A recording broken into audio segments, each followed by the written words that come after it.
नमस्कार, सी न्यूज़ भारत में आप सभी का एक बार फिर से स्वागत है। गुजरात बुलेटिन में हम इस बुलेटिन में सबसे पहले बात करेंगे अहमदाबाद की, जहां सस्पेंड धोखेबाज पुलिस को अहमदाबाद क्राइम ब्रांच ने पकड़ लिया।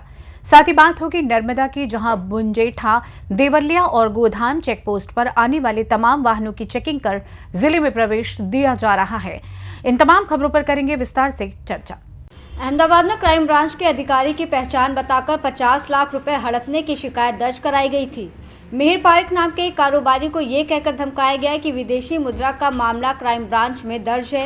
3 लोगों ने खुद को पुलिस बताकर कारोबारी से 50 लाख रुपए की जबरन वसूली कर ली और उन्हें 10 से 15 साल जेल में बिताने होंगे, ऐसा डराया।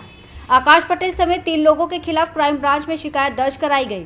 क्राइम ब्रांच ने आकाश पटेल के खिलाफ शिकायत की कार्रवाई तेज कर दी है। इससे पहले भी आकाश पटेल के खिलाफ 16 पुलिस स्टेशन में अपराध दर्ज किया गया था। आरोपी आकाश पटेल को पुलिस विभाग से निलंबित कर दिया गया था। पता चलने के बाद शिकायतकर्ता ने क्राइम ब्रांच में शिकायत दर्ज कराई। क्राइम ब्रांच ने आकाश पटेल को गिरफ्तार कर लिया है और अन्य आरोपियों की तलाश की जा रही है। 27 તારીખના રોજ અમદાવાદ શહેરના એસજી હાઈવે વિસ્તારમાં શિવાલિક શિલ્પમાં એમપી ફાઇનાન્શિયલ સર્વિસીસ અને એમપી ટૂર્સ એન્ડ ટ્રાવેલ્સનો વ્યવસાય કરતા મિહિર પરીખભાઈ જે છે એમના ત્યાં એક વ્યક્તિ જાય છે અને પોતાની ઓળખ અમદાવાદ શહેર ક્રાઇમ બ્રાન્ચના પોલીસ અધિકારી તરીકેની આપે છે અને કહે છે કે તમારા વિરુદ્ધ નાણાકીય આંતરરાષ્ટ્રીય નાણાકીય હેરફેરનો કેસ થયેલો છે અને એમાં જે તમને સજા થશે તે સજા કદાચ 15 વર્ષ સુધીની સજાની જોગવાઈ છે અને આ કેસ જે છે એ નોન બેલેબલ કેસ છે।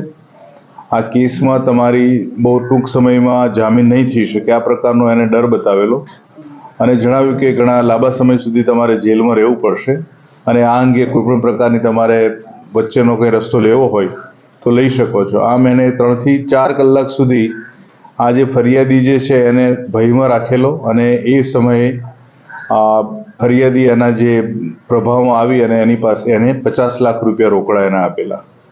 શરૂઆતમાં 40 લાખ રૂપિયા એને આપેલા અને પછી 10 લાખ રૂપિયા તે જ દિવસે અલગ અલગ 2 જગ્યાએ એને ભેગા મળીને એને આપેલા। ત્યારબાદ જે આરોપી છે હાલના આકાશ પટેલ આ ગુનાના, અને આકાશ પટેલ જે છે એ સસ્પેન્ડેડ કોન્સ્ટેબલ છે।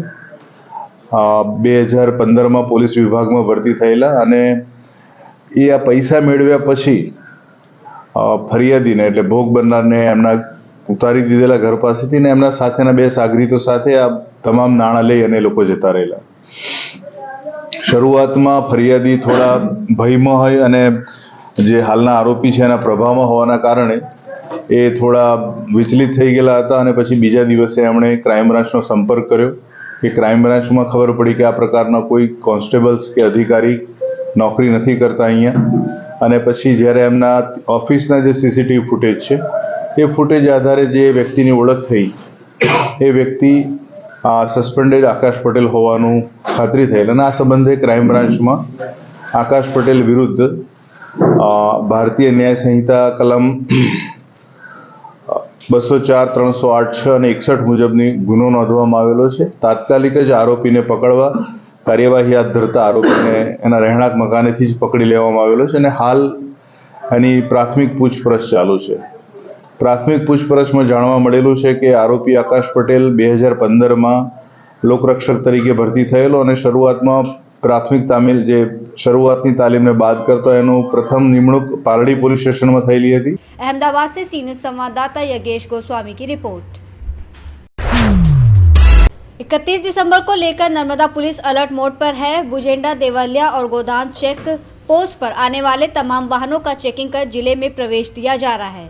जानकारी के मुताबिक 31 दिसंबर नए साल को शुरू होने में अब कुछ ही समय बाकी है।